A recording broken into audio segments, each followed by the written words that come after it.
শোনায় আল্লাহ তাআলার কাছে বলতেছে, কেমন যেন বলে, আল্লাহ সত্যই যদি আপনি কোরআন মুহাম্মাদের উপরে নাজিল করে থাকেন তাহলে আমাদের উপরে পাথর বর্ষণ করেন অথবা যন্ত্রণাদায়ক শাস্তি দেন। প্রথম কথা হলো, আবু জেহেল এটা তো কাফের, আল্লাহ তাআলার কাছে দোয়া করে কেন? বলে যদিও এরা মুশরিক কিন্তু এরা আল্লাহ তাআলার অস্তিত্বে বিশ্বাসী ছিল। এ কথা আমার নয়, স্বয়ং আল্লাহ তাআলাই কোরআনুল কারীমের মধ্যে বলেন, ওয়ালা ইন সাআলতাহুম মান খালাকাস সামাওয়াতি ওয়াল আরদ। আল্লাহ তাআলা বলেন, আপনি যদি মক্কার মুশরিকদেরকে জিজ্ঞাসা করেন মান খালাকাস সামাওয়াতি ওয়াল আরদ, আসমান এবং জমিনের স্রষ্টা কে, আপনি যদি তাদের কাছে জানতে চান, জিজ্ঞাসা করেন, আপনার এই প্রশ্নের জবাবে তারা কি বলবে?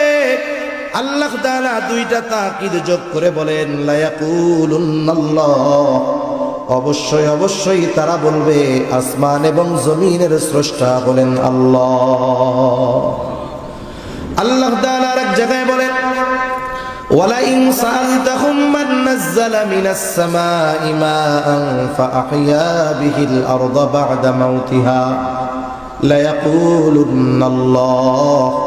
আপনি যদি তাদের জিজ্ঞাসা করেন মান নাযালা মিনাস সামাই মাআ, কে আসমান হতে পানি বর্ষণ করে, কে বৃষ্টি দেয়, শুধু তাই না, ফাআহইয়া বিহিল আরদা বা'দা মাউতিহা, ওই বর্ষিত পানির দ্বারা কে মৃত জমিনকে পুনরুজ্জীবিত করে, অর্থাৎ শুকনা ফেটে চাষাবাদের অনুপযুক্ত ওই জমিনটাকে কে বৃষ্টির পানির মাধ্যমে চাষাবাদের উপযুক্ত করে তোলে।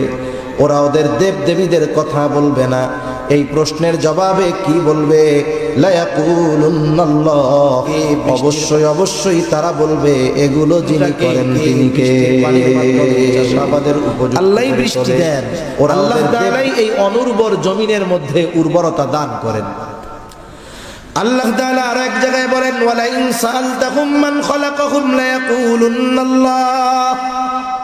আপনি যদি মক্কার মুশরিকদের কাছে জানতে চান, জিজ্ঞাসা করেন তাদেরকে কে সৃষ্টি করেছে, আমাদের দেশ সহ গোটা দুনিয়ায় বিপুল সংখ্যক মানুষ আছে যারা নাস্তিক, স্রষ্টায় অবিশ্বাসী। তারা বলে স্রষ্টা বলে কিছুই নাই, নাউজুবিল্লাহ কোন। কিন্তু মক্কার মুশরিকদেরকে যদি জিজ্ঞাসা করা হয়, তারা জবাবে কি বলবে? যে তোমাদেরকে সৃষ্টি করেছে। ওরা বলবে না আমরা প্রাকৃতিকভাবে এমনিতেই সৃষ্টি হয়ে গেছি, বরং আল্লাহ তাআলা বলেন আপনার এই প্রশ্নের জবাবেও তারা বলবে লা ইয়াকুলুন্নাল্লাহ, অবশ্যই অবশ্যই ভাবে এমনিতেই সৃষ্টি হয়ে গেছি। বরং আল্লাহ তাআলা বলেন, তাহলে মক্কার মুশরিকরা এরা আল্লাহর অস্তিত্বে বিশ্বাসী ছিল, তবে আল্লাহ তাআলার সাথে এমন অবশ্যই ভাবে তারা করতো আল্লাহর সাথে, যেগুলোর কারণে তাদের এই বিশ্বাস তাহলে মক্কার মুশরিকরা। আবার নবীজি আর হাদিসের মধ্যে বলেন, আবু জেহেল আল্লাহ তাআলার কাছে দোয়া করেছে, আল্লাহ তাআলা আবু জেহেলের দোয়াও কবুল করেছে। বদরের দিন সকাল বেলায় আবু জেহেল আল্লাহ তাআলার কাছে দোয়া করে, বলে আল্লাহ আজকের দিনে যারা হকের উপরে আছে, সত্যের উপরে আছে, আপনি তাদেরকে বিজয় দান করেন। নবীজি বলেন আল্লাহ তাআলা আবু জেহেলের দোয়া কবুল করেছেন। বদরের দিন যারা হকের উপরে ছিল, সত্যের উপরে ছিল, আল্লাহ রাব্বুল আলামিন তাদেরকেই বিজয় দান করেছে। তাহলে প্রথম বিষয় যে আবু জেহেল আল্লাহ তাআলার কাছে কেন দোয়া করে? আল্লাহ রাব্বুল আলামিন এই মক্কার মুশরিক আবু জেহেল উতবা এরা আল্লাহর অস্তিত্বে বিশ্বাসী ছিল। তাহলে প্রথম বিষয় যে আবু জেহেল নবীকে শোনায়া করার দরকার কি? কিছু কথা আছে মানুষকে খাটো করার জন্য, কষ্ট দেওয়ার জন্য, শোনা একটু ছোট করার জন্য মানুষকে শোনায় শোনায় কিছু কথা বলা হয়। যেমন মনে করেন আপনাদের এলাকায় একজন গরিব মানুষ, তার ছেলেটা অনেক কষ্ট করে লেখাপড়া শিখে অনেক বড় অফিসার হয়ে গেছে। লোকটার অনেক কষ্ট ছিল, এখন ছেলে বড় অফিসার, বিসিএস ক্যাডার, তার কষ্টের দিন শেষ, ঠিক না? চায়ের দোকানে মানুষেরা বলা বলি করতেছে, দেখছো অমুক চাচার ছেলে অনেক বড় অফিসার হয়ে গেছে, চাচার আর কষ্ট নাই। এই দুনিয়ায় মানুষ মানুষের সাথে শত্রুতার জন্য, মানুষের সাথে মানুষের বিরোধের জন্য শত্রুতা থাকার দরকার হয় না। আপনার উন্নতি অনেক সময় আপনাকে অন্যের চোখের কাঁটা বানিয়ে দিতে পারে, ঠিক কিনা বলেন? এটারে বলে হিংসা। একজনের উন্নতি হচ্ছে আর একজনের হিংসা আসছে, মানুষের সাথে মানুষের বিরোধের জন্য তার অন্তরের মধ্যে চলে আসে। আর একজন পাশে দাঁড়ায় শুনতেছে, তোমরা কি বলা বলি করো? বলে শুনেন নাই, অমুক চাচার ছেলে অনেক বড় অফিসার হয়ে গেছে। এখন এই লোক টিটকারি করে বলে, আয় আল্লাহ, অমুকের বলা অফিসার হইছে, কেয়ামতের আসতে আর বাকি নাই। ও আল্লাহ, এই খবর শোনার আগে আমি মরলাম না কেন? এরকম বলা লোক তো আলহামদুলিল্লাহ 5 বিবিতে কমপক্ষে নাই, আছে। কিন্তু ওই টাইমে যদি আজরাইল আইসা বলে আপনার তো মরতে মন চাই, তাহলে চলেন, কি বলবে? আসলে কি আমি মরতে মন চাইছি নাকি এমনি এমনি কইছি আর কি। এটা হলো তার ওই লোকটাকে ছোট করা এবং নিজের হিংসার বহিঃপ্রকাশ ঘটানো। আবু জেহেল নবীজিকে শোনায় কেমন যেন এই কথা বলে, আল্লাহ, কোরআন নাজিল করার জন্য আপনি আর কাউরে পান নাই? আমি আবু জেহেল, আমার মতো লোক আর কে আছে? ওই লোকটাকে ছোট করা এবং নিজের হিংসার বহিঃপ্রকাশ, কোরআন আপনি মুহাম্মাদের উপরে নাজিল করলেন, এই কাজটা কেমন হইল? আপনি আমারে পাথর মেরে শেষই করে দেন। এটা মূলত নবীজিকে শুনিয়ে তুচ্ছ এবং কষ্ট দেওয়ার জন্য তার উদ্দেশ্য। আচ্ছা বলেন তো, আপনারা দুইজন বন্ধু এক জায়গায় গেছেন, আপনার যেই বন্ধু তিনি অনেক শরীফ মানুষ, ভদ্র মানুষ, আল্লাহর খাঁটি এক বান্দা, আপনি তার পাশে, আর এক লোক আপনার বন্ধুকে উদ্দেশ্য করে কিছু কথা বলতেছে, যেই কথাগুলো শুনে বন্ধু কষ্ট পায় কিন্তু কিছু কয় না, মাথা নিচের দিকে দিয়ে আছে। আপনি তো আর বন্ধুর মতো নরম ধরম না। এখন বলেন তো, আপনার বন্ধুকে উদ্দেশ্য করে এই রকম তির্যক মার্কা কথা, খোসা মারা কথা, কষ্ট দেওয়ার কথা কেউ যদি বলে, আপনি চুপ করে শুনবেন না প্রতিবাদ করবেন? নবীজি আবু জেহেলের এই কথায় কিছু বলে না, কিন্তু আল্লাহ রাব্বুল আলামিন আবু জেহেলের এই কথা এই রকম দিলেন। আল্লাহ তাআলা ওহী নাযিল করে জানায় দেন, আল্লাহ তাআলা কেমন যেন আবু জেহেলের এই কথায় কিছু বলে না, তোমরা যা বলো, তোমরা যা করো, তাতে তোমরা তো ওই রকম শাস্তির উপযুক্ত। তবে তোমাদের এত অবাধ্যতার পরেও, সীমা লঙ্ঘনের পরেও কেন আমি তোমাদের শাস্তি দেই না শুনা নাও। এই কথাটাই কেমন যেন নবীজির জবান দিয়ে আবু জেহেলকে আল্লাহ শোনায় দেন। আল্লাহ তাআলা বলেন, ওয়ামা কানাল্লাহু লিয়ুআযযিবাহুম ওয়া আনতা ফীহিম। আল্লাহ তাআলা বলেন, আপনি যতক্ষণ তাদের মধ্যে আছেন, শুধুমাত্র আপনার সম্মানার্থে আমি তাদেরকে আযাব দিব না। ওরা আযাবের উপযুক্ত, কিন্তু দেই না কেন? কারণ আপনি তো পৃথিবীতে আছেন। বলেন তো, পৃথিবীতে এমন একটা ইঞ্চি জায়গা আছে যেই জায়গার রহমত নবী না আছে? তাহলে যেখানে নবী আছেন ওখানে আল্লাহ তাআলা কেমন করে গজব দিবেন? অতীতেও আল্লাহ তাআলা যখন কোথাও কোন নবীর উম্মতকে গজব দিতে চেয়েছেন, আগে ওই নবীকে তার এলাকা থেকে সরায় নিয়েছেন, এরপরে গজব দিয়েছেন। কিন্তু আমার আপনার নবী তো রহমাতুল লিল আলামিন। আমার আপনার নবী রহমাতুল লিল আলামিন হওয়ার কারণে পৃথিবীর এমন কোনো জায়গা নাই যেই জায়গার রহমত তিনি নন। শুধুমাত্র এই কারণে নবীজি বর্তমান, এই কারণে আবু জেহেল, উতবা, সাইবা এমন আচরণ করার পরেও শুধুমাত্র নবীজির খাতিরেই আল্লাহ তাআলা তাদেরকে শাস্তি দেন না। অনেক সময় আমার আপনার আপনজন, প্রিয়জন অপরাধ করে, একটা মজলিসের মধ্যে অপরাধ করছে, ওর কাজকর্ম দেখা মনে চাইতেছে ওরে ধইরা পিটাই, কিন্তু ওইখানে অনেক সম্মানিত ব্যক্তি আছে, ওনাদের সম্মানের দিকে তাকাইয়া ওরে আর পিটাই না। এবার সবাই যখন চইলা যায়, কি বলি, তোরে আজকে সাইজি করে দিতাম খালি যদি অমকে না থাকতো এইখানে, ঠিক কিনা বলেন? তাহলে সম্মানিত ব্যক্তির কারণে শাস্তি থেকে বেঁচে যায় অনেক সময় মানুষ। অনুরূপভাবে নবীজির কারণে কাফেররাও শাস্তির মতো কর্ম করার পরেও আল্লাহ তাআলা নগদে তাদের শাস্তি দেন নাই। এজন্য কাফেররাও নবীজির দ্বারা উপকৃত হয়েছে, আর মুমিনদের জন্য তো নবীজি বিশেষ অনুগ্রহ, এ কথা তো আল্লাহ তাআলা আগেই জানায় দিয়েছেন। কিন্তু নবীজির সব উম্মতের প্রতি নবীজির মহব্বত, মায়া, দয়া, ভালোবাসা ছিল। প্রত্যেকটা উম্মতের জন্য নবীজির মায়া ছিল। কেমন মায়া?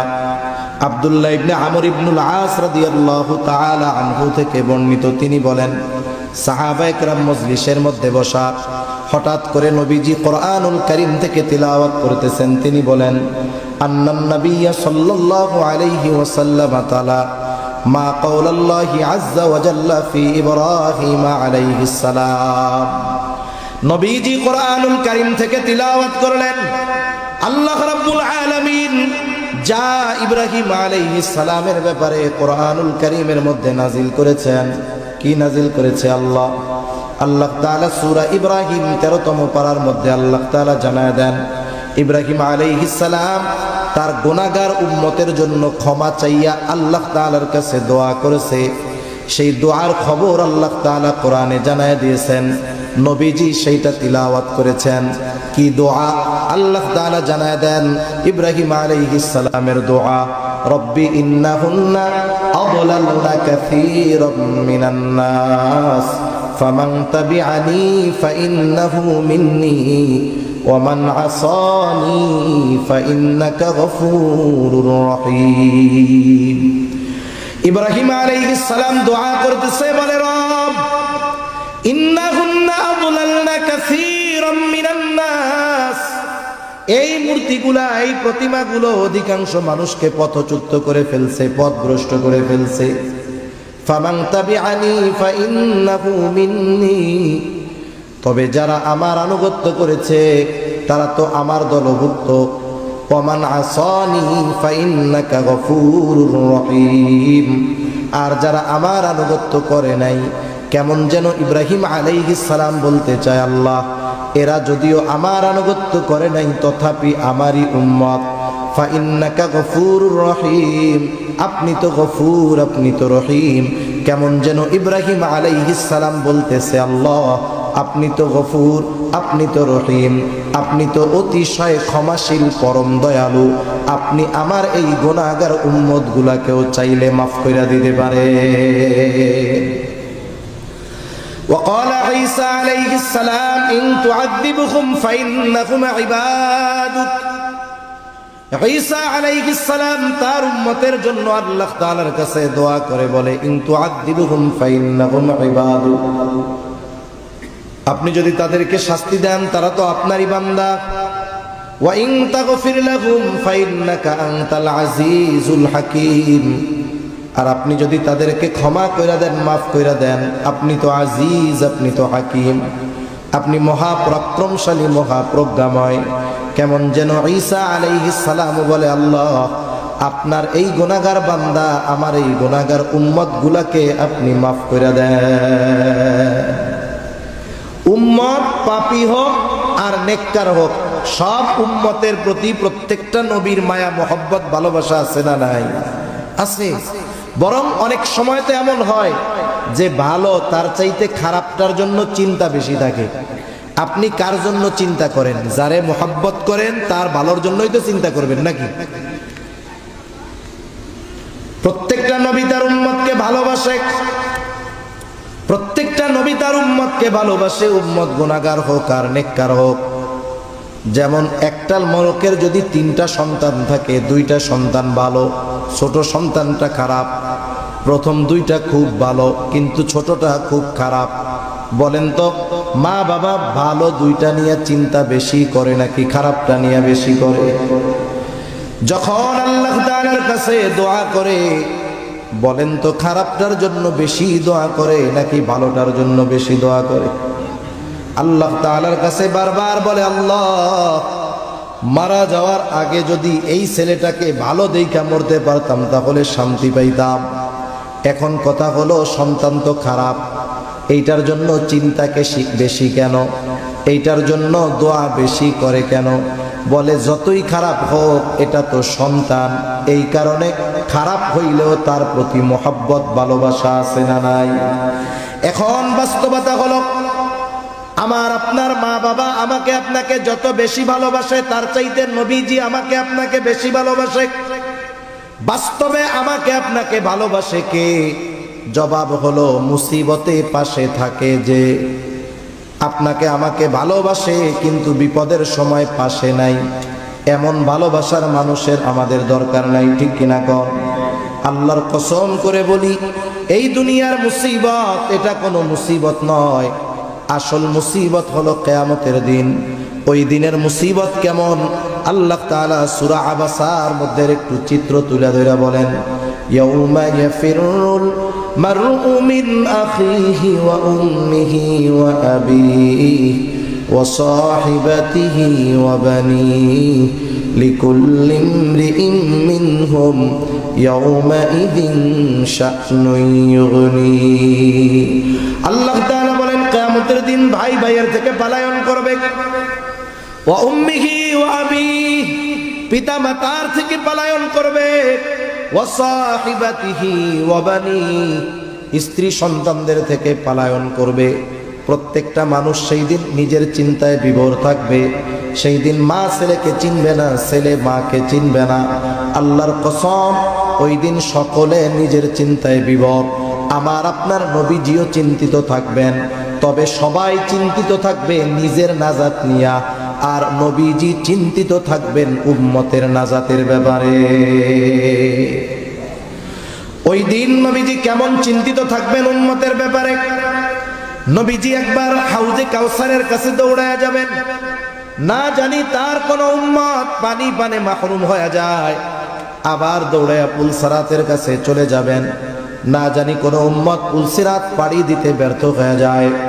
আবার নবীজি চলে যাবেন মিজানের কাছে, না জানি কোন উম্মত ওজনে ধরা পড়ে যায়। আবার চলে যাবেন জাহান্নামের কাছে, না জানি কোন উম্মতকে জাহান্নামে দিয়ে দেওয়া হয়। আবার যখন সুপারিশের দরকার, আল্লাহ তাআলার কাছে এসে সুপারিশ করবেন। সব নবী জান্নাত অভিমুখে রওনা হয়ে যাবে, জান্নাতের দরজা খোলা হবে না। জিজ্ঞাসা করা হবে, কি ব্যাপার, জান্নাতের দরজা খোলো না কেন? বলে, যিনি আসলে খোলা হবে তিনি আসেন নাই। কে তিনি? বলে, মুহাম্মাদুর রাসূলুল্লাহ। কোথায় তিনি? বলে, হাসরের ময়দানে। কি করে? বলে, উম্মতের চিন্তায় বিভোর। আমার আপনার নবী ততক্ষণ পর্যন্ত নিজে জান্নাতে প্রবেশ করবে না, যতক্ষণ না তার ওই উম্মত, যার যাররা পরিমাণ ঈমান আছে, এবং ওই ব্যক্তির ব্যাপারে যতক্ষণ না আল্লাহ তাআলার কাছ থেকে জান্নাতের নিশ্চয়তা নবী পাবেন, ততক্ষণ নবীজি নিজে জান্নাতে প্রবেশ করবে না। এখন আপনি বুঝে থাকলে একটু জবাব দেন তো, আমাদের মা বাবা আমাদের বেশি ভালোবাসে না নবী বেশি ভালোবাসে? সন্দেহ আছে? কোনো সন্দেহ নেই। এইবার ওই দুই নবীর উম্মতের ব্যাপারে দোয়া নবীজি তিলাওয়াত করেছেন। স্বাভাবিক বিষয় হলো, অনেক সময় কিছু বিষয় আছে আমাদের যেখানে থাকে না, কিন্তু আরেকজনকে করতে দেখলে মনে পড়ে কি পড়ে না? দেখবেন ছোট বাচ্চা নিয়ে আপনি বাজারের দিকে গেছেন, ও কিছু কয় না, হঠাৎ করে সামনে দিয়ে আরেকটা বাচ্চা আসতেছে, হাতের মধ্যে আইসক্রিম। এবারও কি করবে বলেন তো? আপনার জামার সাথে ঝুল দিবে আর বলবে, আমারও একটা কিনা দাও, ঠিক কিনা বলেন? একটু আগে কিন্তু মনে ছিল না, আর একজনকে দেখছে, এবার তার মনে পড়ে গেছে। যদিও নবীজি সব সময় উম্মতের চিন্তা করেন, কিন্তু এই নবীর দুআ, ওই দুই নবীর দুআ তিলাওয়াত করবার পর নবীজির অন্তরের মধ্যে উম্মতের মোহাব্বতের জোশ উঠে গেছে, ঢেউ উঠে গেছে। নবীজি এবার কি করলেন? ফারাফা ইয়াদাইহি ওয়া ক্বালা আল্লাহুম্মা উম্মতি উম্মতি ওয়া বাকা। নবীজি এইবার দুই হাত উঁচু করে আল্লাহ তাআলার কাছে কান্না করতেছে, অজর ঝরায় চোখ দিয়ে পানি পড়তেছে, আর শুধু নবীজি বলে, আল্লাহুম্মা উম্মতি উম্মতি, আল্লাহ আমার উম্মত আমার উম্মত আমার উম্মত। আর কিছুই নবীজি বলেন না। যদিও নবীজি আর কিছুই বলেন না, কিন্তু নবীজি কি বলতে চায় আল্লাহ তাআলা সেটা জানেন। জানার পরেও তিনি জিবরাইল আলাইহিস সালামকে বলেন, জিবরাইল যাও, মুহাম্মাদের কান্নার কারণ জিজ্ঞাসা করো।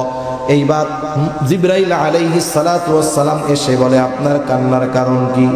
যদিও আপনার মালিক আপনার কান্নার কারণ জানে, এরপরেও আপনার মুখে শুনতে চায়। নবীজি এইবার উম্মতের ব্যাপারে সব কথা প্রাণ খুলে জিবরাইল আলাইহিস সালামের কাছে বললেন। জিবরাইল আলাইহিস সালাম আল্লাহ তাআলার কাছে গিয়ে বলে, তার কান্নার কারণ হলো তার উম্মত। আল্লাহ তাআলা বলে, জিবরাইল যাও, মুহাম্মদকে গিয়ে জানায় দাও আমি অচিরেই তাকে তার উম্মতের ব্যাপারে সন্তুষ্ট করব, তাকে অসন্তুষ্ট করব না। আল্লাহ তাআলার কাছ থেকে নবীজি এই দুনিয়ায় থাকতে উম্মতের ব্যাপারে সব সুবিধা চাইয়া আনছেন। সেই জন্য নবী মেরাজে গেছেন, নিজের কথা বলেন নাই। ওইখানে গিয়েও আল্লাহ তাআলা কাছে গিয়েও নবীজি উম্মতকে বলেন নাই। এটা হলো উম্মতের প্রতি মহব্বত, ভালোবাসা থাকার কারণে। শুধু তাই না, নবীজি যখন তার উম্মতের দ্বারা আঘাতপ্রাপ্ত হয়েছেন, নবীজি কখনো আঘাতপ্রাপ্ত হওয়ার পরেও ওই উম্মতের জন্য নবীজি বদদোয়া করেন নাই। এটা মহব্বতের একটা বহির প্রকাশ। নবীজি যখন তায়েফে গেছে, একেবারে পাথর মারতে মারতে নবীজিকে রক্তাক্ত করে ফেলছে। গায়ের পোশাক ভিজে, পা বেয়ে বেয়ে রক্ত পড়ে জুতার মধ্যে ঢুকছে, জুতার মধ্যে রক্ত শুকায়া পা জুতার সাথে আটকে গেছে। সারাদিন দেহ থেকে রক্ত এইভাবে পড়ছে। ক্লান্ত দেহ নিয়া নবীজি এক আঙ্গুর বাগানের পাশে একটু বসে বিশ্রাম নিচ্ছেন।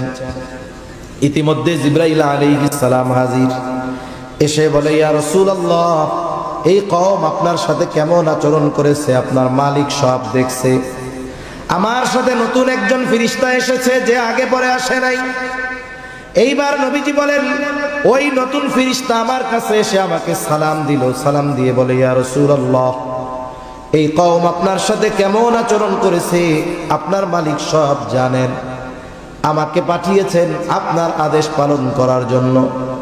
আপনি যদি আমাকে আদেশ দেন, দুই পাহাড় দিয়ে এদেরকে পিষিয়ে দেওয়া হবে, নিশ্চিহ্ন হয়ে যাবে, কোনো অস্তিত্ব থাকবে না, জনবসতি ছিল কেউ জানতে পারবে না। একটু চিন্তা করেন, আমরা হইলে কি করতাম? আমরা তো প্রতিশোধ পরায়ণ। কেউ যদি 20 বছর আগে আমার দিকে চোখ রাঙায়া আমাকে একটা কথা বলে থাকে, 20 বছর পরে যদি আমি ক্ষমতা পাই, চিন্তা করি ওই 20 বছর আগের চোখ রাঙানোর প্রতিশোধ আমাকে নিতে হবে। এতটা প্রতিশোধ পরায়ণ আমরা। আমাদের এক হুজুর বলতো, আমাদের কাছে আইসা যদি কোনো জিন আইসা বলে যে আপনার মনের একটা আশাই পূরণ হবে। কি আশা? বলে আপনি যাদের উপরে প্রতিশোধ নিতে চান তাদের নাম দেন, তাদের প্রতিশোধ নেওয়া হবে। তাইলে 50-60 লম্বা তালিকা হয়ে যাবে আমাদের, যে ওরে একটু সাইজ করে দিয়েন, ওরে হালকা, ওরে খালি ঠ্যাংটা ভাঙবেন, ওর খালি হাতটা ভাঙলেই চলবে, ওর চোখ একটা উঠাইলেই হবে, আর কিছু লাগবে না। আমাদের প্রতিশোধের তালিকা অনেক লম্বা হয়ে যেত। কিন্তু যারা নবীজিকে রক্তাক্ত করে ফেলছে, এখনো রক্ত পরিপূর্ণ শুকায়া যায় নাই, তাদের ব্যাপারে নবীজির প্রতিশোধের সুযোগ। ফেরেশতা বলতেছে, আদেশ দেন, দুই পাহাড় দিয়ে একবারে পিষে দিব এদেরকে। নবীজি কি করলেন? আরাম করে একটু শুয়েছিলেন, নবীজি আবার উঠে বসলেন। ফেরেশতার এই কথার জবাবে নবীজি বলেন, বাল আরজু আন ইয়াখরুজাল্লাহু মিন আসলাবিহিম মান ইয়াবুদুল্লাহ ওয়াহদাহু ওয়া লা ইউশরিকু বিহি শাইআ। কেমন যেন নবীজি বলতেছেন, তুমি তো আমাকে বলতেছো আদেশ দেন, দুই পাহাড় দিয়ে এদেরকে পিষে শেষ করে দেই। শুনে নাও, এই মানুষগুলোর ব্যাপারে আমি আল্লাহ তাআলার কাছে এই আশা পোষণ করি যে আল্লাহ তাআলা এদের মধ্য থেকে এমন এক সম্প্রদায় বের করবে যারা এক আল্লাহর ইবাদত করবে, তার সাথে কারো শরীক করবে না। ওদের কি হবে সেটা জানি না, কিন্তু আশা করি আল্লাহ তাআলা ওদের মধ্য থেকে এমন মানুষ বের করবে। নবীজি এর দ্বারা কি বুঝাইলেন? যেই উম্মত দুনিয়ায় আসে নাই, তার প্রতিও ভালোবাসার নিদর্শন নবীজি দেখায় গেছেন। ঠিক কিনা বলেন? সাহাবা একরাম সাথে নবীজি একদিন পথ চলতেছেন, হঠাৎ করে নবীজি বলেন, আমার ভাইদেরকে দেখতে মন চায়। সাহাবা একরাম বলে, ইয়া রাসূলুল্লাহ, আমরা কি আপনার ভাই নই? নবীজি বলেন, না, তোমরা হইলে আমার সাথী। আপনার ভাই তারা আবার কারা? বলে, আমার পরে আমাকে না দেখে যারা ঈমান আনবে তারাই হলো আমার ভাই। কিয়ামত পর্যন্ত প্রত্যেকটা উম্মতের প্রতি ভালোবাসার খবর নবীজি দিয়ে গেছেন। ঠিক কিনা বলেন? একের পর এক লম্বা সময় বলা যাবে উম্মতের প্রতি নবীজির কেমন ভালোবাসা। তবে অনেক সময় আছে হাজার মানুষের কথার চাইতে একজনের কথার দাম অনেক। ঠিক কিনা বলে?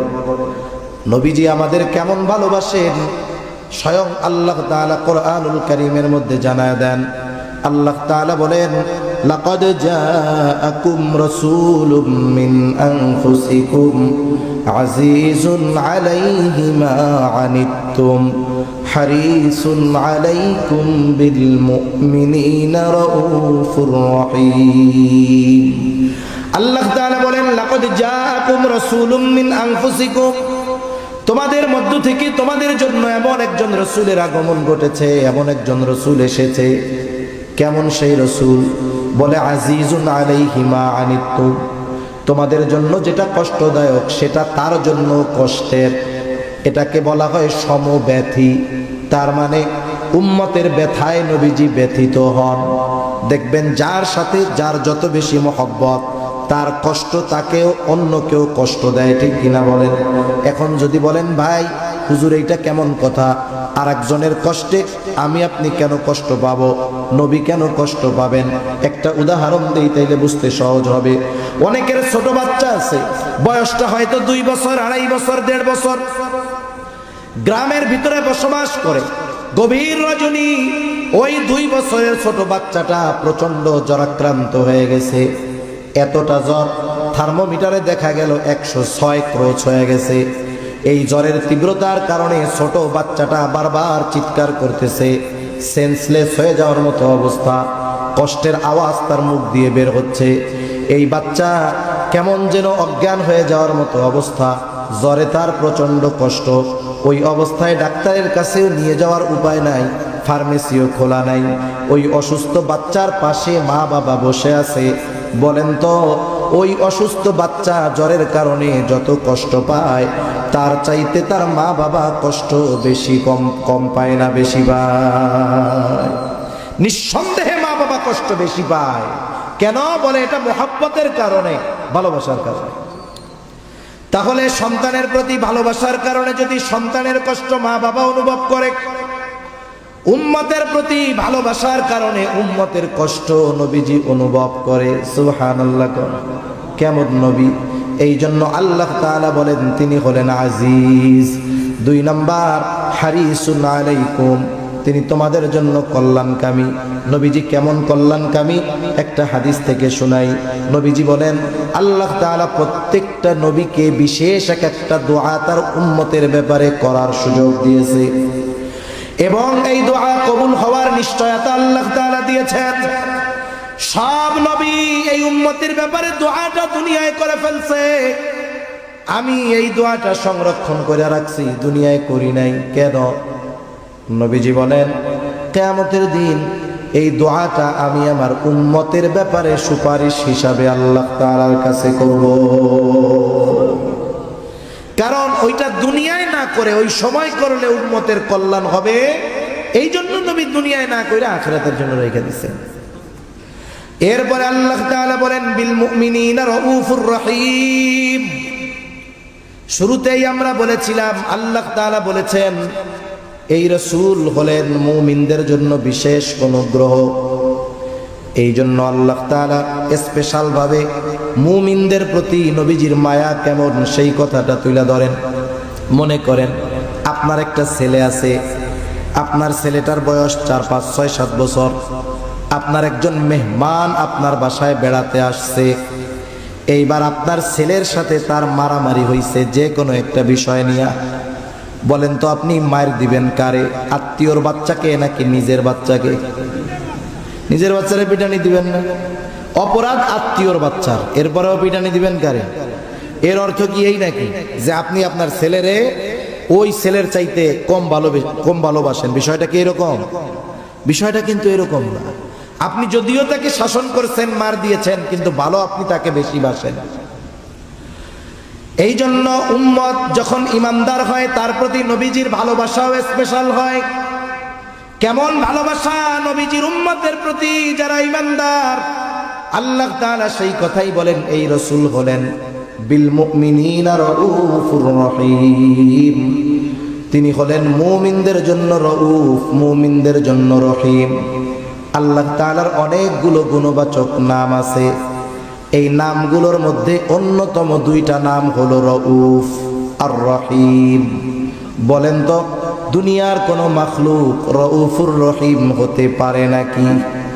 দুনিয়ার কোন মানুষ রউফুর রহিম হতে পারে না। দুনিয়ার কোন মানুষ রউফুর রহিম হতে পারে না। কেউ যদি দাবি করে যে সে রউফুর রহিম, আবার কেউ যদি কাউকে বলে যে সে এক ব্যক্তি রউফুর রহিম, যে বলবে সেও বেঈমান, যে নিজেকে দাবি করবে সেও বেঈমান। ঠিক কিনা বলে? আল্লাহ রাব্বুল আলামিনের অন্যতম গুণবাচক দুইটি নাম হলো রউফুর রহিম, অতি সদয় পরম দয়ালু। কে? জোরে বলেন তো। আল্লাহ তাআলা হলেন অতি সদয় পরম দয়ালু, রউফুর রহিম। ওই আল্লাহ উম্মতের প্রতি, ইমানদার উম্মতের প্রতি নবীজির কেমন ভালোবাসা, এই বিষয়টা বোঝাতে গিয়ে, প্রকাশ করতে গিয়ে স্বয়ং নিজের সাথের যেই শব্দ রউফুর রহিম, এটা নবীজির শানে আল্লাহ তাআলা ব্যবহার করেছে। আল্লাহ কেমন যেন বলতেছে, এই নবী কেমন নবী জানো? সে তার মুমিন উম্মতদের ব্যাপারে হলো রউফুর রহিম, অতি সদয় পরম দয়ালু। সুবহানাল্লাহ। একটু যদি হৃদয় দিয়ে বুঝে থাকেন, এটা বুঝতে কঠিন হবে বলে আমার মনে হয় না, যে ইমানদার উম্মতের প্রতি নবীজির ভালোবাসা কত বেশি। সুবহানাল্লাহ। এখন এই ইমানদার উম্মত, আমাদের উপরে নবীজির এই মায়া, মোহাব্বত, ভালোবাসা, এর কদর আমরা কতটুকু করতে পারলাম, সেই হিসাবও আমাদের করার দরকার আছে না নাই? আপনাকে যে ভালোবাসে, আপনি নিঃসন্দেহে তার জন্য অগ্রসর হবেন, তার বিপদে পাশে দাঁড়াবেন, তার কল্যাণকামী হবেন। নবীজি তো আমাদেরকে আমাদের জীবনের চাইতে বেশি ভালোবাসে। আমি আপনি আমার আপনার নাজাতের ব্যাপারে যতটা না চিন্তিত, তার চাইতে নবীজি আমাদের নাজাতের ব্যাপারে বেশি চিন্তিত। ঠিক কিনা? সেই নবীর প্রতি আমাদের মোহাব্বত, ভালোবাসাও সর্বোচ্চ হওয়ার দরকার। যিনি আমাকে আমার জীবনের চাইতে বেশি ভালোবাসেন, আমাকেও তাকে আমার জীবনের চাইতে বেশি ভালোবাসতে হবে। নবীজিকে ভালোবাসা এটা মুমিনের ঈমান। নবীজিকে ভালোবাসা ব্যতীত কেউ ঈমানদার হতে পারবে না। এই জন্য নবীজিও বলেন, লা ইউমিনু আহাদুকুম হাত্তা আকুনা আহাব্বা ইলাইহি মিন ওয়ালিদিহি ওয়া ওয়ালাদিহি ওয়ান নাসি আজমাইন। নবীজি বলেন, তোমাদের মধ্যে কেউ ততক্ষণ পর্যন্ত মুমিন হতে পারবে না যতক্ষণ না সে তার পিতা মাতা, সন্তান সন্ততি, এক কথায় সকলের চাইতে আমি নবীকে বেশি ভালো না বাসবে। তাহলে আমাকে আপনাকে সবচাইতে বেশি ভালোবাসতে হবে নবীকে। এটা হলো মুমিনের ঈমানের দাবি। এখন কথা হলো, নবীজিকে কেমন করে ভালোবাসবো? নবীজিকে তো আমরা সামনে পাই নাই। আবু বকর নবীজিকে সামনে পেয়েছে। আবু বকর নিজের সব সম্পদ নবীজির খেদমতে নিয়ে আসছে। তালহা নবীজিকে সামনে পেয়েছে। উহুদের ময়দানে তালহা নিজের বুকটাকে নবীর জন্য ডাল বানায় দিয়েছে। আমরা তো নবীজিকে সামনে পাই নাই, কেমনে ভালোবাসবো? এই জন্য নবীও জানেন, আমার উম্মতেরা চিন্তা করবে নবীকে ভালোবাসবো কেমনে। নবীকে ভালোবাসার পদ্ধতি দুনিয়ার কারো কাছ থেকে জানা লাগবে না। নবীকে ভালোবাসার পদ্ধতি স্বয়ং নবী নিজে আমাদের জানায় দিছে। নবীজি এক নম্বরে বলেন, মান আহাব্বা সুন্নতি ফাকাদ আহাব্বানি ওয়া মান আহাব্বানি কানা মাই ফিল জান্নাহ। নবীজি বলেন, যে আমার সুন্নাতকে ভালোবাসলো, আমি নবীকে ভালোবাসলো, তার মানে নবীর সুন্নতকে যে ভালোবাসে, কেমন যেন সে নবীকেই ভালোবাসে। আর নবীকে ভালোবাসলে লাভ কি? বলে, ওমান আহাব্বানি কানা মাই ফিল জান্নাহ। যে আমাকে ভালোবাসবে সে আমি নবীর সাথে জান্নাতে অবস্থান করবে। দুনিয়াতে আমরা একজন সম্মানিত মানুষের সাথে পাশে থাকার জন্য কত চেষ্টা করি, আর নবীর সাথে জান্নাতে থাকার অফার নবীজি দিয়ে গেছেন, কিন্তু এ ব্যাপারে আমরা বেখবর। এ ব্যাপারে আমাদের কোনো আগ্রহ নাই কেমন যেন। অথচ নবীজির সাথে থাকার খবর শুনে সাহাবায়ে কেরাম কেমন খুশি হয়েছে। হযরত আনাস রাদিয়াল্লাহু তাআলা আনহু থেকে বর্ণিত হাদিস, তিনি বলেন, একজন গ্রাম্য সাহাবী নবীজিকে এসে জিজ্ঞাসা করতেছে, ইয়া রাসূলুল্লাহ মাতা সাআহ, হে আল্লাহর রাসূল, কিয়ামত কখন হবে? এই সাহাবীর বলার ভাবটা মনে হয় এরকম ছিল যে সে কিয়ামতের জন্য প্রস্তুত, কিন্তু কিয়ামত আসতেছে না, ভাবটা কেমন যেন এরকম। এই জন্য নবী পাল্টা তাকে প্রশ্ন করলেন, মা আদাত্তালাহা, তুমি কিয়ামতের জন্য কি পাথেয় সংগ্রহ করেছ? লোকটার সহজ সরল জবাব, আমি আল্লাহ এবং তার রাসূলকে ভালোবাসি। নবীজি এবার জবাবে বললেন, আল মারউ মা মান আহাব্বা, যে যাকে মোহাব্বত করে তার সাথে অবস্থান করবে। এই জবাব শুনে লোকটা বাড়ির দিকে হাঁটা দিল। চিন্তা করেন, প্রশ্ন ছিল কি, শেষ জবাবটা হইল কি? প্রশ্ন শুরু হইছে কিয়ামত কখন হবে, আর জবাব হইল যে যাকে মোহাব্বত করে তার সাথে অবস্থান করবে। তার মানে প্রশ্নকারীরও অন্য কিছু জানার উদ্দেশ্য ছিল। অনেক সময় জানার উদ্দেশ্য একটা, কিন্তু প্রশ্ন করে আর একটা। তা যাই হোক, হযরত আনাস রাদিয়াল্লাহু তাআলা আনহু বলেন, নবীজির মুখে এই কথা শুনে আমরা এতটা খুশি হয়েছি যে ইসলাম গ্রহণের পরে আর কোনো কথায় আমরা এতটা খুশি হই না। তাহলে নবীর সাথে জান্নাতে থাকার অফার আছে যদি নবীর সুন্নাতকে মোহাব্বত করি। এখন কথা হলো, নবীর সাথে যদি থাকতে হয় আগে জান্নাতে যাইতে হবে। জান্নাতে তো যাইতে হবে, এরপরে না সাথে থাকা। জান্নাতে কি আমল করলে যাওয়া যাবে? নবীজি সেটাও জানায় দিয়ে বলেন, নবীজি বলেন, কুল্লু উম্মতি ইয়াদখুলুনাল জান্নাতা ইল্লা মান আবা। নবী বলেন, আমার সব উম্মত জান্নাতে প্রবেশ করবে, আবা উম্মত ছাড়া। প্রশ্ন করা হলো, আবা উম্মত কারা? নবীজি বলেন, মান আতাআনি দাখালাল জান্নাহ ওয়া মান আসানি ফাকাদ আবা। নবীজি বলেন, যে আমার আনুগত্য করবে সে জান্নাতে প্রবেশ করবে, যে আমার আনুগত্য করবে না, আবা উম্মত, সে জাহান্নামে প্রবেশ করবে। সেইটা হলো আবা উম্মত। এজন্য দুই হাদিসের সমন্বয় যদি আসে, নবীর মুহাব্বতকে, নবীর সুন্নাতকে মুহাব্বতের সাথে যারা অনুসরণ করবে এরাই নবীর সাথে জান্নাতে অবস্থান করবে, ঠিক কিনা বলেন? এজন্য আমরা আমাদের জীবনকে নবীজির আলোকে, সুন্নাতের আলোকে সাজাবো। বলা যায় না হায়াত কখন শেষ হয়ে যায়, বলা যায়? কথা আমার শেষের দিকে, নবীজির সাথে জান্নাতে থাকতে পারা, এটা তো বড় সুখবর। এটার চাইতে বড় সুসংবাদ আর কিছুই হতে পারে না। হায়াত কখন শেষ হয়ে যায় বলা যায় না, কোন সময় মৃত্যু চলে আসে বলা যায়। মারা যাওয়ার সময় যখন মানুষ মারা যায়, গোসল দিল, কাফন দিল, জানাজা শেষ, এরপরে যখন কবরের মধ্যে রাখতে যায়, রাখার সময় একটা দোয়া পড়ে। কি দোয়া বলেন তো? বিসমিল্লাহি ওয়া আলা মিল্লাতি রাসূলিল্লাহ, ঠিক কিনা বলেন? নাকি অন্য কোনো স্লোগান মোলোগান আছে আবার? এটা বলেই তো কবরে রাখে, ঠিক কিনা বলেন? এটা হলো কি বলে, এটা আখিরাতের ভিসা। অনেক সময় মাঝে মধ্যে শুনেন না, ভিসা জালিয়াতি কইরা অমুক দেশে যাইতে গিয়া ধরা খেয়েছে। আপনি যদি পাশের দেশ ইন্ডিয়া ভিসা জালিয়াতি করে যাইতে চান, ধরা যদি খান, এমন সিল লাইগা যাবে কিয়ামত পর্যন্ত যদি হায়াত পান, ভিসা কিন্তু পাবেন না। ব্ল্যাক লিস্টে ফালায়া দিবে, রেড লিস্টে ফালায়া দিবে। তার মানে আপনি যদি বর্ডার ক্রস করে অন্য দেশে যাইতে চান, লিগ্যাল ভিসা লাগবে, ঠিক কিনা বলেন? আমাকে আপনাকে যখন কবরে রাখা হবে, বলবে বিসমিল্লাহি ওয়া আলা মিল্লাতি রাসূলিল্লাহ। এই কথার দ্বারা কি বলে, আমার ব্যাপারে একদিন বলবে, আমরা মানুষের ব্যাপারে বলি। বুজুর্গানে দিন বলেন, এই কথার সারমর্ম হলো এরকম, কেমন যেন আল্লাহ তাআলাকে বলা হইতেছে, আল্লাহ আপনার নামে এমন এক ব্যক্তিকে এখন কবরস্থ করতেছি যার গোটা জীবন সুন্নাতের উপরে ছিল। সে যখন মরছে সুন্নাতের উপরে ছিল, একেবারে যখন কবরে রাখতেছি তখনও সুন্নাতের সাথেই আছে। দেখা গেল এই কথা বলে যাকে কবরে রাখা হইতেছে তার মুখের মধ্যে দাড়ি নেই। এখন আমাকে বলেন তো, এই ব্যক্তির ব্যাপারে যেই কথাটা বা দোয়াটা বলা হইল, ওই ব্যক্তির ব্যাপারে কথাটা সত্য নাকি মিথ্যা? ওর আখিরাতের প্রথম ঘাটি কবরেই রাখা হইল, কে? ভিসা জালিয়াতি কইরা। এখন কি হবে? সাইজ হবে কি হবে না? এখান থেকেই শুরু হয়ে যাবে। এজন্য জীবনটা এমন ভাবে সাজানোর দরকার, মৃত্যু কখন চলে আসে বলা যায় না।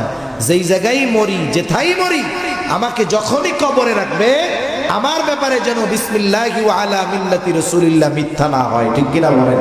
এভাবে জীবনটাকে সাজাতে হবে। জীবনটাকে যদি সাজাতে হয়, দ্বীনের উপরে যদি চালাতে হয়, এই যে দারুল কোরআন মাদ্রাসা সহ এইরকম দ্বীনি প্রতিষ্ঠানগুলো দরকার আছে না নাই বলেন? দরকার আছে তো। এজন্য আমরা যদি সুন্নাতের উপরে চলতে চাই, আমাদের দ্বীনি সমস্যাগুলোর সমাধান চাই, দ্বীনের উপরে চলাটা চাই যে সহজ হোক, তাহলে এই মাদ্রাসাগুলো বেশি বেশি দরকার এবং মাদ্রাসাগুলোর সাথে সম্পৃক্ত থাকার দরকার আছে না নাই? আছে। সবাই তো সবকিছু দিয়ে থাকতে পারবে না। জান্নাতটা কতটুকু হবে? রাসূল আকরাম সাল্লাল্লাহু আলাইহি ওয়াসাল্লাম বলেন, যেই ব্যক্তি সবচাইতে ছোট জান্নাতের মালিক হবে তার জান্নাতের পরিধিও হবে কমপক্ষে এই দুনিয়ার 10 গুণ। এত আস্তে বললেন সুবহানাল্লাহ। এই যে সুবহানাল্লাহ গুলো বলতেছেন, এগুলো তো জান্নাতে গাছ হিসাবে হয়ে যাচ্ছে। আওয়াজ কেন? তাহলে যার্রা পরিমাণ ঈমানের মালিক সে জান্নাত পাবে কমপক্ষে এই দুনিয়ার কয় গুণ? একটু জবান খুলে বলেন তো। 10 গুণ। তাহলে সবচেয়ে দামি নিয়ামত হলো ঈমান। আর দামি দামি নিয়ামতগুলোর মধ্যে অন্যতম এক দামি নিয়ামত আমাদের জন্য যে আল্লাহ তাআলা বিনা টাকায়, বিনা চাওয়ায়, বিনা দরখাস্তে মুহাম্মাদুর রাসূলুল্লাহ সাল্লাল্লাহু আলাইহি ওয়াসাল্লামের উম্মত আল্লাহ তাআলা আমাদেরকে বানিয়েছেন। সুবহানাল্লাহ বলেন। আল্লাহ তাআলা মুহাম্মাদুর রাসূলুল্লাহ সাল্লাল্লাহু আলাইহি ওয়াসাল্লামকে বিশেষ করে মুমিনদের জন্য বিশেষ অনুগ্রহ হিসাবে অভিহিত করেছেন। আল্লাহ তাআলা বলেন, লাকাদ মান্নাল্লাহু আলাল মুমিনিনা ইয বা'আসা ফীহিম রাসূলাম মিন আনফুসিহিম। আল্লাহ রাব্বুল আলামিন বলেন, লাকাদ মান্নাল্লাহু আলাল মুমিনিন, মুমিনদের উপর আল্লাহ তাআলার বিশেষ অনুগ্রহ। ইয বা'আসা ফীহিম রাসূলাম মিন আনফুসিহিম, যে তিনি তাদের মধ্য থেকে তাদের জন্য একজন রাসূল প্রেরণ করেছেন। তাহলে আল্লাহ রাব্বুল আলামিন জানায় দিলেন এই রাসূল হলো মুমিনদের জন্য অনুগ্রহ, বিশেষ অনুগ্রহ। তবে নবী মুমিনদের জন্য বিশেষ অনুগ্রহ, তবে গোটা সৃষ্টি জগতই নবীজির দ্বারা উপকৃত হয়। এই জন্য আল্লাহ রাব্বুল আলামিন আমার আপনার নবীজিকে গোটা সৃষ্টি জগতের জন্য রহমত হিসাবে অভিহিত করেছেন। পবিত্র কোরআনুল কারীমের সর্বাধিক পাঠিত সূরার নাম হলো সূরা ফাতিহা। সূরা ফাতিহা এমন একটা সূরা প্রত্যেক নামাজের প্রতি রাকাতে লাগে। ইমামের পেছনে যখন পড়া হয়, ইমামের কেরাত, মুসল্লির কেরাত, একা যখন পড়া হয়, নিজে পড়া হয় সূরা ফাতিহা। মোট কথা হইল প্রত্যেক নামাজের সূরা, প্রত্যেক রাকাতে সূরা ফাতিহা লাগে। জামাতে পড়ুক আর একাকী পড়ুক, সূরা ফাতিহার প্রয়োজন হয়। এই সূরা ফাতিহার শুরুতেই আমরা বলি আলহামদুলিল্লাহি রাব্বিল আলামিন। আমরা বলি সকল প্রশংসা আল্লাহর জন্য, যিনি জগৎ সমূহের রব, জগৎ সমূহের প্রতিপালক। সব প্রশংসা আল্লাহর জন্য, যিনি জগৎ সমূহের রব। আলম এক বচন, আলামিন বহু বচন। তার মানে আলম তথা জগৎ একটা নয়, বরং অগণিত জগৎ যিনি সৃষ্টি করেছেন তিনি কে? মহাকাশ নিয়ে যারা গবেষণা করে, পৃথিবীর মধ্যে সবচাইতে প্রসিদ্ধ যেই সংগঠন, এটার নাম হলো নাসা। মহাকাশ নিয়ে তারা গবেষণা করে। আমাদের দেশেও আছে মহাকাশ গবেষণা কেন্দ্র, যেটার নাম হলো স্পার্স। কিন্তু নাসা কত অ্যাডভান্স, নাসার চাইতে আমরা আরো বেশি অ্যাডভান্স। নাসা যেটা 100 বছর পরের হিসাব চিন্তা করতেছে, আমরা এটা 100 বছর আগে করি। কেন আপনি বলেন তো? আপনি যদি কোনো ইঞ্জিনিয়ার, দেশের সেরা ইঞ্জিনিয়ারকে বড় মেডিকেল কলেজ হসপিটালের দায়িত্ব দিয়ে বলেন আজ থেকে মেজর অপারেশনগুলো ইঞ্জিনিয়ার সাহেব আপনি করবেন, এটা কি পসিবল? তার জন্য সম্ভব? সম্ভব না। আমাদের দেশের মহাকাশ গবেষণা কেন্দ্রের মহাপরিচালক যিনি, তিনি একজন কৃষিবিদ। বলেন তো কৃষিবিদের কাজ কি? কৃষিবিদের কাজ হইল যে ধানে কেন পোকা লাগতেছে, এই ধানগুলো কেন তাজা হইতেছে না, ধানের পোকাগুলো কিভাবে দূর করা যায়, কিভাবে উৎপাদন বাড়ানো যায়, এই কাজগুলো হইল তার। ঠিক কিনা বলেন? এখন আমরা কেন নাসায় একজন কৃষিবিদকে নিয়োগ দিলাম, মহাপরিচালক হিসাবে কেন কৃষিবিদকে দিলাম? আপনারা কি শুনেন মাঝে মধ্যে যে আশা করা যায় কয়েক যুগের মধ্যেই মঙ্গল গ্রহে মানুষের বসবাস হবে? শুনতেছেন এরকম? কেন মঙ্গলে জমি কিনতেছে। এখন মানুষ যদি বসবাস করে, মানুষের খাবারের দরকার আছে না নাই? কথা বলে না।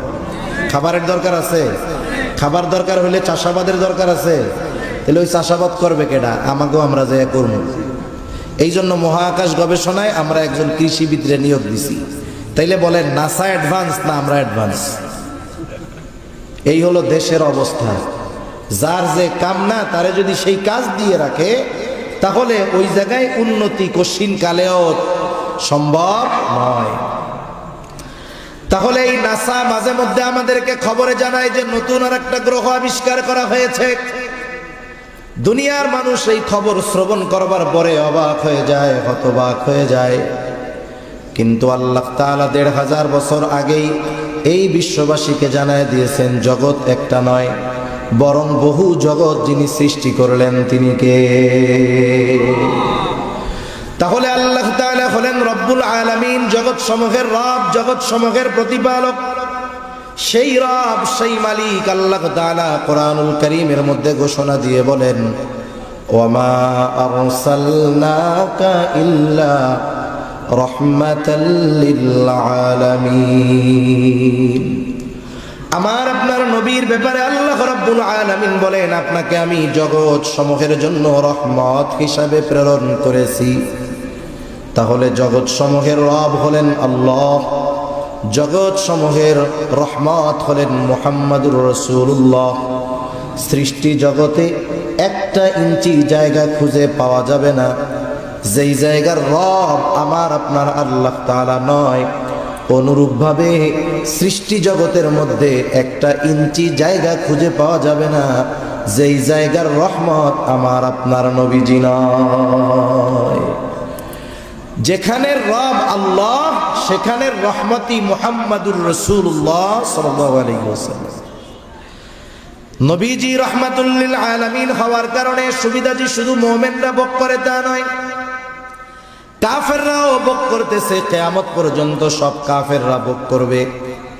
নবীজি যখন ছিলেন তখনও কাফেররা নবীজির কারণে উপকৃত হয়েছে। হাদিস থেকে শোনাই আপনাদের। একবার আবু জেহেল নবীজির সামনে এসে আল্লাহ তাআলাকে শোনায় শোনায় দোয়া করতেছে, বলে আল্লাহ, আপনি যদি সত্যই কোরআন মুহাম্মাদের উপরে নাজিল করে থাকেন তাহলে আমাদের উপরে পাথর বর্ষণ করেন অথবা যন্ত্রণাদায়ক শাস্তি দেন।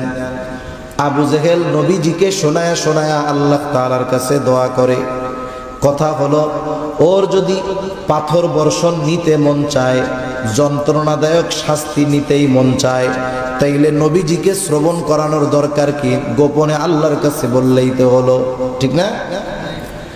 নবীজিকে শোনায় আল্লাহ তাআলার কাছে বলতেছে, কেমন যেন বলে, আল্লাহ, সত্যই যদি আপনি কোরআন মুহাম্মাদের উপরে নাজিল করে থাকেন তাহলে আমাদের উপরে পাথর বর্ষণ করেন অথবা যন্ত্রণাদায়ক শাস্তি দেন। প্রথম কথা হলো, আবু জেহেল এটা তো কাফের, আল্লাহ তাআলার কাছে দোয়া করে কেন? বলে, যদিও এরা মুশরিক কিন্তু এরা আল্লাহ তাআলার অস্তিত্বে বিশ্বাসী ছিল।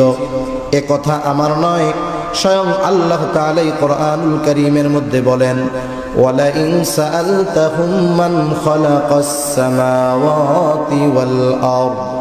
আল্লাহ তাআলা বলেন, আপনি যদি মক্কার মুশরিকদেরকে জিজ্ঞাসা করেন মান খালাকাস সামাওয়াতি ওয়াল আরদ, আসমান এবং জমিনের স্রষ্টা কে, আপনি যদি তাদের কাছে জানতে চান, জিজ্ঞাসা করেন, আপনার এই প্রশ্নের জবাবে তারা কি বলবে?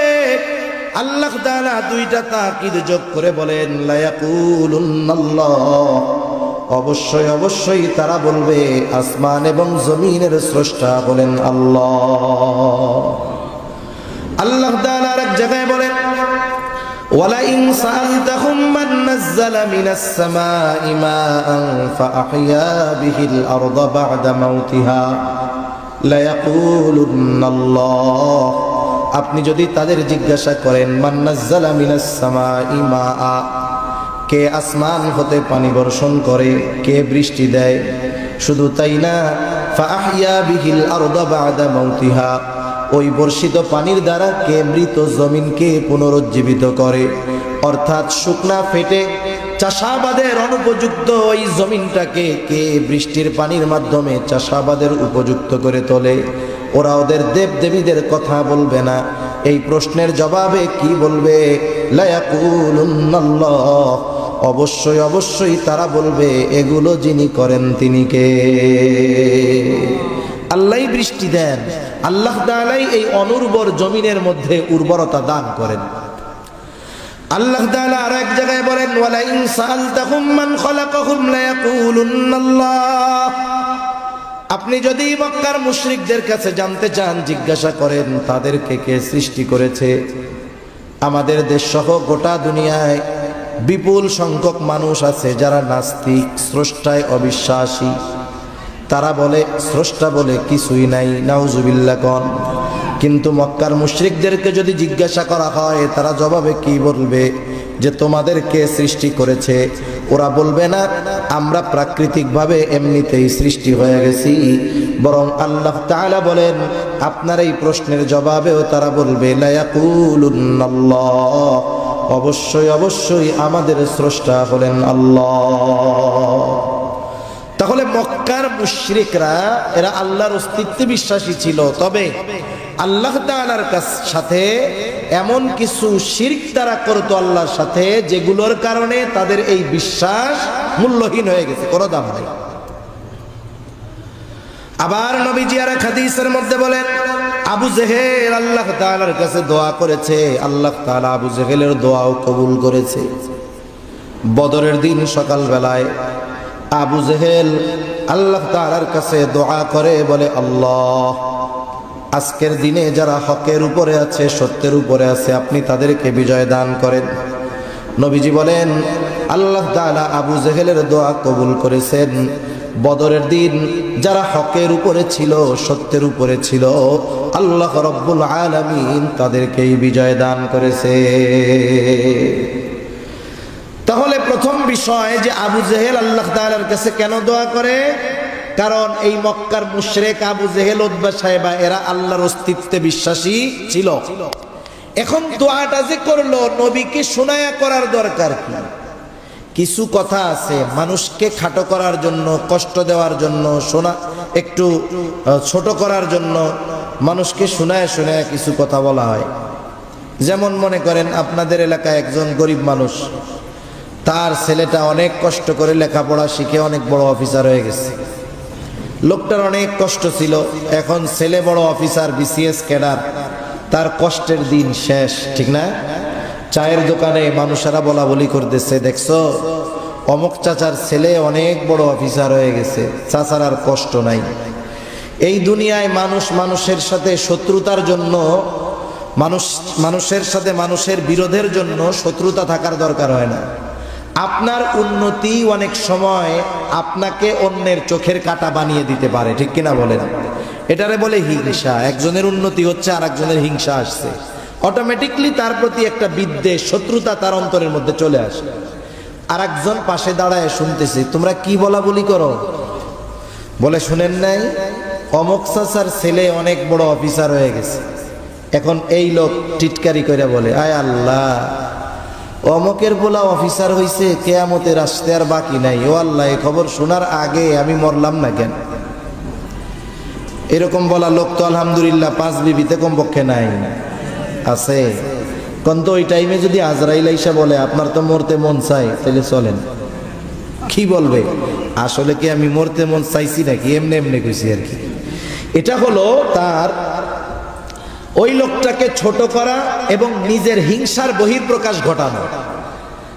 আবু জেহেল নবীজিকে শোনায় কেমন যেন এই কথা বলে, আল্লাহ, কোরআন নাজিল করার জন্য আপনি আর কাউরে পান নাই? আমি আবু জেহেল, আমার মতো লোক আর কে আছে? আমি বড় নেতা, আমার পেছনে অনেক লোক, অনেক সম্পদ। এই কোরআন আপনি মুহাম্মাদের উপরে নাজিল করলেন, এই কাজটা কেমন হইল? আপনি আমারে পাথর মেরে শেষই করে দেন। এটা মূলত নবীজিকে শুনিয়ে তুচ্ছ এবং কষ্ট দেওয়ার জন্য তার উদ্দেশ্য। আচ্ছা বলেন তো, আপনারা দুইজন বন্ধু এক জায়গায় গেছেন, আপনার যেই বন্ধু তিনি অনেক শরীফ মানুষ, ভদ্র মানুষ, আল্লাহর খাঁটি এক বান্দা, আপনি তার পাশে, আর এক লোক আপনার বন্ধুকে উদ্দেশ্য করে কিছু কথা বলতেছে, যেই কথাগুলো শুনে বন্ধু কষ্ট পায় কিন্তু কিছু কয় না, মাথা নিচের দিকে দিয়ে আছে। আপনি তো আর বন্ধুর মতো নরম ধরম না। এখন বলেন তো, আপনার বন্ধুকে উদ্দেশ্য করে এই রকম তির্যক মার্কা কথা, খোসা মারা কথা, কষ্ট দেওয়ার কথা কেউ যদি বলে, আপনি চুপ করে শুনবেন না প্রতিবাদ করবেন? নবীজি আবু জেহেলের এই কথায় কিছু বলে না, কিন্তু আল্লাহ রাব্বুল আলামিন আবু জেহেলের এই কথার জবাব পাঠায় দিলেন। আল্লাহ তাআলা ওহী নাজিল করে জানায় দেন, আল্লাহ তাআলা কেমন যেন বলেন, ও আবু জেহেল, তোমরা যা বলো, তোমরা যা করো, তাতে তোমরা তো ওই রকম শাস্তির উপযুক্ত। তবে তোমাদের এত অবাধ্যতার পরেও, সীমা লঙ্ঘনের পরেও কেন আমি তোমাদের শাস্তি দেই না শুনা নাও। এই কথাটাই কেমন যেন নবীজির জবান দিয়ে আবু জেহেলকে আল্লাহ শোনায় দেন। আল্লাহ তাআলা বলেন, ওয়ামা কানাল্লাহু লিয়ুআযযিবাহুম ওয়া আনতা ফীহিম। আল্লাহ তাআলা বলেন, আপনি যতক্ষণ তাদের মধ্যে আছেন, শুধুমাত্র আপনার সম্মানার্থে আমি তাদেরকে আযাব দিব না। ওরা আযাবের উপযুক্ত, কিন্তু দেই না কেন? কারণ আপনি তো পৃথিবীতে আছেন। বলেন তো, পৃথিবীতে এমন একটা ইঞ্চি জায়গা আছে যেই জায়গার রহমত নবী না আছে?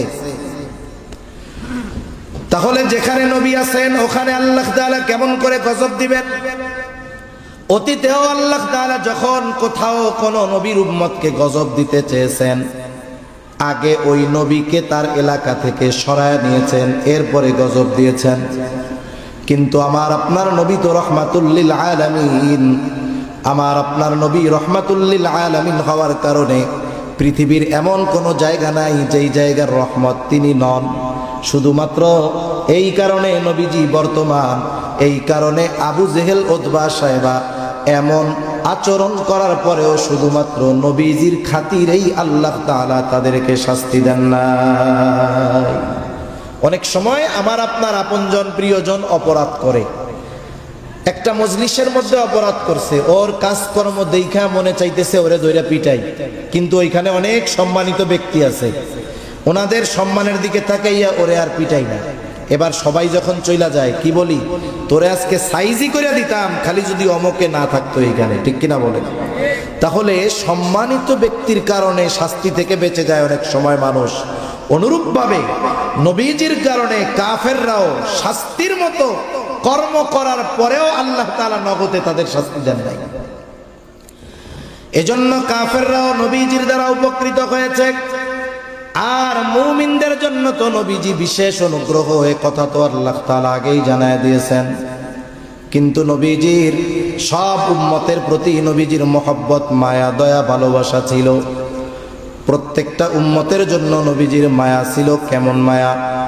আব্দুল্লাহ ইবনে আমর ইবনুল আস রাদিয়াল্লাহু তাআলা আনহু থেকে বর্ণিত, তিনি বলেন, সাহাবায়ে কেরাম মজলিসের মধ্যে বসা, হঠাৎ করে নবীজি কোরআনুল কারীম থেকে তিলাওয়াত করতেছেন। তিনি বলেন, আন্নান নাবিয়্যা সাল্লাল্লাহু আলাইহি ওয়াসাল্লাম তাআলা মা কাওলাল্লাহি আযযা ওয়া জাল্লা ফি ইব্রাহিম আলাইহিস সালাম। নবীজি কোরআনুল কারীম থেকে তিলাওয়াত করলেন, আল্লাহ রাব্বুল আলামিন যা ইব্রাহিম আলাইহিস সালামের ব্যাপারে কোরআনুল কারীমের মধ্যে নাজিল করেছেন। কি নাজিল করেছে? আল্লাহ তাআলা সূরা ইব্রাহিম 13তম পারার মধ্যে আল্লাহ তাআলা জানায় দেন, ইব্রাহিম আলাইহিস সালাম তার গুনাহগার উম্মতের জন্য ক্ষমা চাইয়া আল্লাহ তাআলার কাছে দোয়া করেছে। সেই দোয়ার খবর আল্লাহ তাআলা কোরআনে জানায় দিয়েছেন, নবীজি সেইটা তিলাওয়াত করেছেন। কি দোয়া?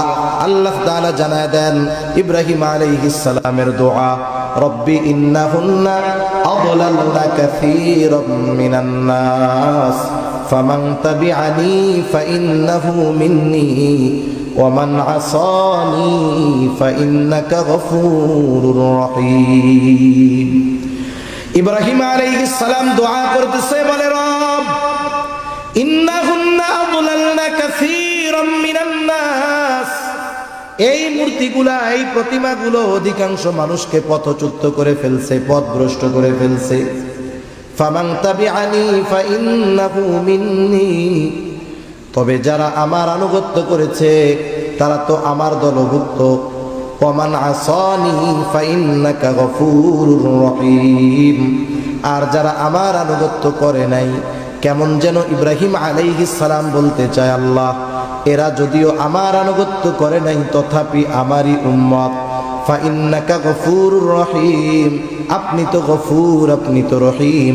কেমন যেন ইব্রাহিম আলাইহিস সালাম বলতেছে, আল্লাহ আপনি তো গফুর, আপনি তো রহিম, আপনি তো অতিশয় ক্ষমাশীল, পরম দয়ালু। আপনি আমার এই গুনাহগার উম্মত গুলাকেও চাইলে মাফ কইরা দিতে পারে। وقال عيسى عليه السلام إن تعذبهم فإنهم عبادك। ঈসা আলাইহিস সালাম তার উম্মতের জন্য আল্লাহ তাআলার কাছে দোয়া করে বলে, ইন তুআযিবুহুম ফাইন্নাহুম ইবাদুক। আপনি যদি তাদেরকে শাস্তি দেন তারা তো আপনারই বান্দা। ওয়া ইন তাগফির লাহুম ফাইন্নাকা আনতাল আজিজুল হাকীম। আর আপনি যদি তাদেরকে ক্ষমা কইরা দেন, মাফ কইরা দেন, আপনি তো আজিজ, আপনি তো হাকিম, আপনি মহাপরাক্রমশালী, মহাপ্রজ্ঞাময়। কেমন যেন ঈসা আলাইহিস সালাম বলে, আল্লাহ আপনার এই গুনাহগার বান্দা, আমার এই গুনাহগার উম্মত গুলাকে আপনি মাফ কইরা দেন। উম্মত পাপী হোক আর নেককার হোক, সব উম্মতের প্রতি প্রত্যেকটা নবীর মায়া, মোহব্বত, ভালোবাসা আছে না নাই? আছে। বরং অনেক সময় তো এমন হয় যে ভালো তার চাইতে খারাপটার জন্য চিন্তা বেশি থাকে। আপনি কার জন্য চিন্তা করেন? যারে মোহাব্বত করেন তার ভালোর জন্যই তো চিন্তা করবেন নাকি? প্রত্যেকটা নবী তার উম্মতকে ভালোবাসে, প্রত্যেকটা নবী তার উম্মতকে ভালোবাসে, উম্মত গুনাহগার হোক আর নেককার হোক। যেমন একটা মরকের যদি 3টা সন্তান থাকে, 2টা সন্তান ভালো, ছোট সন্তানটা খারাপ। প্রথম 2টা খুব ভালো কিন্তু ছোটটা খুব খারাপ। বলেন তো মা বাবা ভালো 2টা নিয়ে চিন্তা বেশি করে নাকি খারাপটা নিয়ে বেশি করে? যখন আল্লাহ তাআলার কাছে দোয়া করে, বলেন তো খারাপটার জন্য বেশি দোয়া করে নাকি ভালোটার জন্য বেশি দোয়া করে? আল্লাহ তাআলার কাছে বারবার বলে, আল্লাহ মারা যাওয়ার আগে যদি এই ছেলেটাকে ভালো দেইখা মরতে পারতাম তাহলে শান্তি পাইতাম। এখন কথা হলো সন্তান তো খারাপ, এইটার জন্য চিন্তাকে বেশি কেন? এইটার জন্য দোয়া বেশি করে কেন? বলে যতই খারাপ হোক এটা তো সন্তান, এই কারণে খারাপ হইলেও তার প্রতি মোহাব্বত, ভালোবাসা আছে না নাই? এখন বাস্তবতা হলো আমার আপনার মা বাবা আমাকে আপনাকে যত বেশি ভালোবাসে তার চাইতে নবীজি আমাকে আপনাকে বেশি ভালোবাসে। বাস্তবে আমাকে আপনাকে ভালোবাসে কে? জবাব হলো মুসিবতে পাশে থাকে যে। আপনাকে আমাকে ভালোবাসে কিন্তু বিপদের সময় পাশে নাই, এমন ভালোবাসার মানুষের আমাদের দরকার নাই, ঠিক কিনা কর? আল্লাহর কসম করে বলি, এই দুনিয়ার মুসিবত এটা কোনো মুসিবত নয়। আসল মুসিবত হলো কিয়ামতের দিন। ওই দিনের মুসিবত কেমন আল্লাহ তাআলা সূরা আবাসার মধ্যে একটু চিত্র তুলে ধরে বলেন, ইয়াউমা ইয়াফিরুল মারউ মিন আখিহি ওয়া উম্মিহি ওয়া আবিহি ওয়া সাহিবাতিহি ওয়া বানিহি লিকুল্লি ইমরিইন মিনহুম ইয়াউমাইযিন শা'নুন ইউগনি। আল্লাহ তাআলা বলেন কিয়ামতের দিন ভাই ভাইয়ের থেকে পলায়ন করবে। ওয়া উম্মিহি ওয়া আবিহি, পিতা মাতার থেকে পলায়ন করবে। ওয়া সাহিবাতিহি ওয়া বানিহি, স্ত্রী সন্তানদের থেকে পলায়ন করবে। প্রত্যেকটা মানুষ সেই দিন নিজের চিন্তায় বিভোর থাকবে। সেই দিন মা ছেলেকে চিনবে না, ছেলে মাকে চিনবে না। আল্লাহর কসম, ওই দিন সকলে নিজের চিন্তায় বিভোর। আমার আপনার নবীজিও চিন্তিত থাকবেন, তবে সবাই চিন্তিত থাকবে নিজের নাজাত নিয়া, আর নবীজি চিন্তিত থাকবেন উম্মতের নাজাতের ব্যাপারে। ওই দিন নবীজি কেমন চিন্তিত থাকবেন উম্মতের ব্যাপারে? নবীজি একবার হাউজে কাউসারের কাছে দৌড়ায়া যাবেন, না জানি তার কোন উম্মত পানি পানে মাহরুম হয়ে যায়। আবার দৌড়ায়া পুলসিরাতের কাছে চলে যাবেন, না জানি কোন উম্মত পুলসিরাত পাড়ি দিতে ব্যর্থ হয়ে যায়। আবার নবীজি চলে যাবেন মিজানের কাছে, না জানি কোনো উম্মত ওজনে ধরা পড়ে যায়। আবার চলে যাবেন জাহান্নামের কাছে, না জানি কোনো উম্মতকে জাহান্নামে দিয়ে দেওয়া হয়। আবার যখন সুপারিশের দরকার, আল্লাহ তাআলার কাছে সে সুপারিশ করবেন। সব নবী জান্নাত অভিমুখে রওনা হয়ে যাবে, জান্নাতের দরজা খোলা হবে না। জিজ্ঞাসা করা হবে কি ব্যাপার, জান্নাতের দরজা খুলো না কেন? বলে যিনি